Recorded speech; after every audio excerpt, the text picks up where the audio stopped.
Let's dive into the report that we're just getting out here from Tesla. It was out after the bell last night. We're seeing the reaction play out here ahead of the opening bell this morning. You've got shares off just about 8%. And Tesla reporting mixed results for the second quarter, posting its fourth straight quarter of disappointing profits. For a deeper dive into those results, let's bring in Jeffrey Osborne. He's TD Cowen's managing director. Jeffrey, it's great to have you here. So first, I'm curious to get your reaction to this report, because clearly the street taking some issue with the results that we got out last night. Do you think the pullback that we're seeing this morning, is that justified?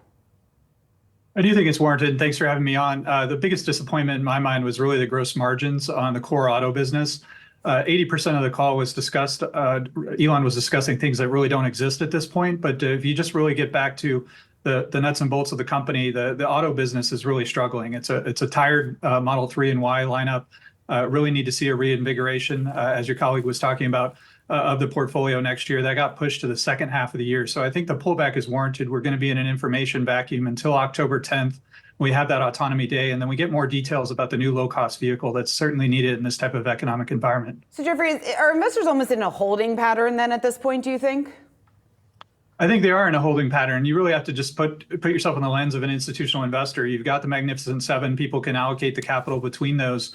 And if Tesla's in an information vacuum for the next quarter or two, people play AI in other ways, whether it's Google, NVIDIA, et cetera.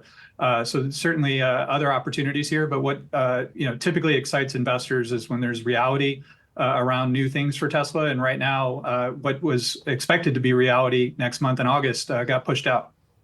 Well, on that earnings call, we also got some insight into how Elon Musk is thinking about potential policies to come that could impact Tesla. I want to listen to what he had to say about any potential rollback of the IRA. There would be like some impact, but I think it would be devastating for our competitors, but and it would hurt Tesla slightly. So basically arguing it would be worse news for our competitors than it would be for Tesla. As a Tesla shareholder, from a financial perspective rather, for shareholders, would a policy like that hurt Tesla less than competitors? And how should those shareholders be reading that?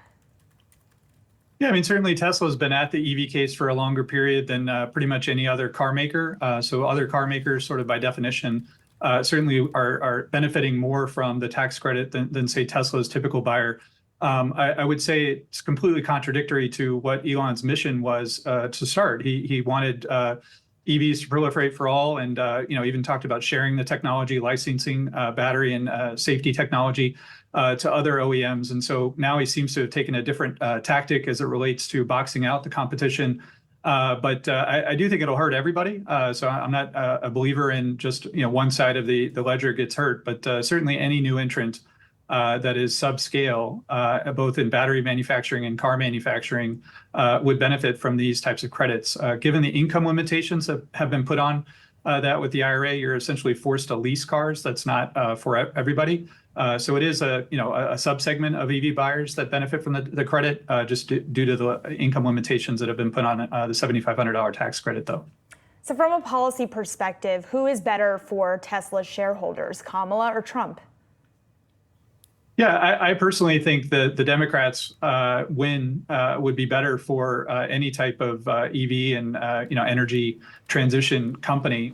There's just a lot more subsidization and an easier transition path. I think there would be a lot of confusion in the market if the 2027 EPA targets were rolled back under a Trump administration. There certainly wouldn't be a direction of travel or marching orders, so to speak, for the industry.